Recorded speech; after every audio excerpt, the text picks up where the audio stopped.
Good morning, good afternoon, good evening, Israelite Nation.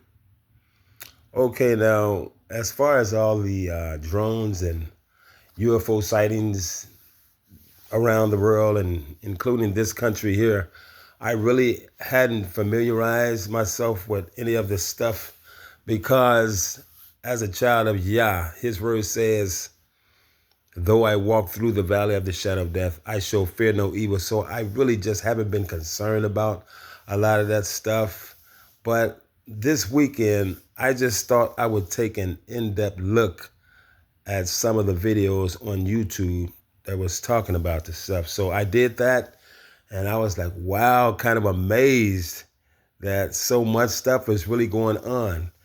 And so we know that the scripture says that Yah eventually will send our Messiah back to gather us from all nations and islands on earth, us Israelites. And so as I took a look at some of that stuff today, it took me back in my mind to a video I watched about 3 years ago from Sister Deborah's YouTube channel. It's called Redirecting Proverbs 31 School of Wisdom. So a video that she shared, it was talking about something that happened in the 1960s in Africa about a black Jesus and some of the miraculous things that he was doing over there. And so here it is right here, just a clip of it. It's very, very way out, wow, and interesting. Okay, here you go. So I'm going to go ahead and share it with you. And I may share it again towards the end. But I want you all to hear this because this is some tripped out stuff. How this man is telling the story of something that apparently took place in the 1960s, and the Rothschilds' alleged response to it. Take a listen, y'all. And the story, the Black Jesus story, was probably one of the most shocking things I ever heard. It came from my insider, Jacob, I call him that in the book, who actually was working for the Rothschilds and still does. And also is a whistleblower who doesn't really do what they want, but continues to work for them because he feels like there's some very serious extraterrestrial threats to Earth and that what they're doing is very necessary to protect us.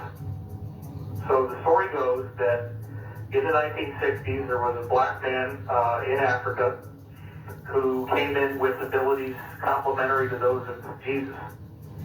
And he was performing miracles. He was starting to get people to listen to what he had to say. And the cabal tried to kill him. And, they could shoot him in the head and his skull would just regenerate. The flesh would grow back and he was fine. And, so the crazy story that I heard, and remember, I was told at the time that if I disclosed this, that I would be killed. And I ended up putting it in the book anyway. The story was that this guy, they finally said, okay, we're going to bring you to the United Nations and share your message with the world. Let's get you on this flight. They bring him on this flight. And instead of bringing him to the United Nations, they shot him repeatedly and then actually had some kind of meat grinder device and basically like a bandsaw, I guess, and sawed up his body into a whole bunch of pieces, put him in these very like radioactive shielded containers, and then had all these fighter jets dock with the plane and fly his body parts to all corners of the world, where then these containers turned him into ash.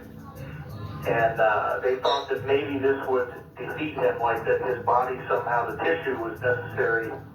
So if they destroyed all the tissue in all these places across the world, maybe they could defeat him.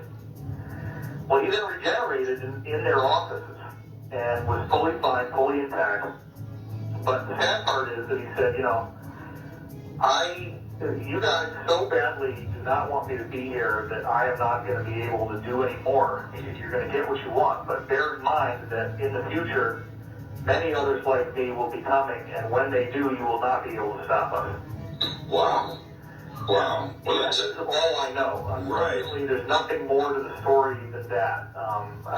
Incredible. This is an incredible story. Incredible. Let's go to the wild card. Now, he said, many of us will be coming in the future, and you won't be able to stop us. Just something to think about, family. All right. Shalom.